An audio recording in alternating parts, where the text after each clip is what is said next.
बहुत समय पहले की बात है। एक जंगल में एक चिड़िया अपने बच्चों के साथ पेड़ पर घोंसला बनाकर हंसी खुशी के साथ रहती थी।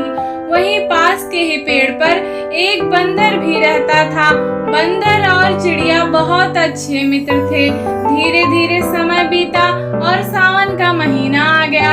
आसमान में बादल छाए रहने लगे, ठंडी ठंडी हवाएं बहने लगी, मौसम बहुत ही सुहाना रहने लगा। जंगल के सभी जानवर खुशी के मारे उछल कूद करने लगे। लेकिन आसमान में काले बादलों को देखकर चिड़िया समझ गई कि बारिश का मौसम आने वाला है। इसलिए चिड़िया अपने बच्चों के साथ मिलकर घोंसले की मरम्मत और भोजन को इकट्ठा करने में लग गई।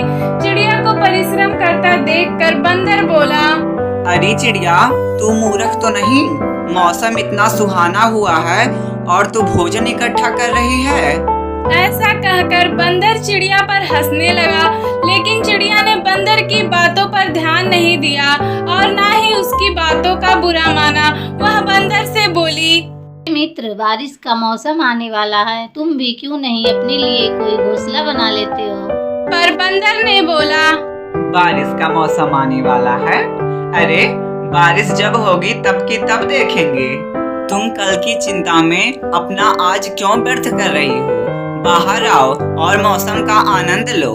मौसम इतना सुहाना हुआ है, मैं तुमसे बात करके अपना समय व्यर्थ नहीं करूंगा। मैं तो जा रहा हूँ मौसम का आनंद लेने। मूर्ख चिड़िया। बंदर के ऐसे व्यवहार से चिड़िया बहुत दुखी हुई और वह अपना काम करने में लग गई। अचानक से आंधी आई और बरसात होने लगी। चिड़िया तुरंत ही अपने बच्चों के साथ जाकर घोंसले में छिप गई। लेकिन बंदर वहीं पेड़ पर बैठा भीग रहा था और इधर उधर ताक रहा था। बंदर को भीगता देखकर चिड़िया के बच्चे बहुत खुश हुए।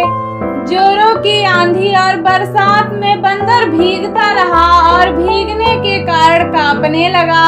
थोड़े समय पश्चात बरसात बंद हो गई। तब चिड़िया अपने घोंसले से बाहर आई और बंदर से बोली, ओ बंदर, मुझे तो लगता है कि सबसे बड़े मूर्ख तुम हो। इतना बड़ा शरीर लेकर तुम बारिश में भीग रहे थे और मुझे चले हो सीख देने। इस पर बंदर को बड़ा गुस्सा आया और उसने जाकर चिड़िया का घोंसला उजाड़ दिया और बोला, अब देखता हूँ इस बरसात में तुम अपने बच्चों के साथ कहाँ रहोगी।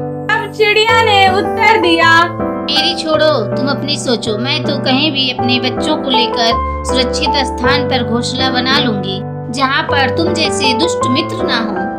ऐसा कहकर चिड़िया अपने बच्चों के साथ उड़ गई और बंदर वहीं खड़ा हक्का बक्का रह गया। सीख, हमें कभी भी दूसरों पर हंसना नहीं चाहिए, ना ही उन्हें कभी भी कम आंकना चाहिए। जैसा कि कहानी में हुआ, छोटी सी चिड़िया अपने बच्चों के साथ घोंसला बनाकर रहती थी और बंदर इतना बड़ा देह लेकर बरसात में भीगता रहा।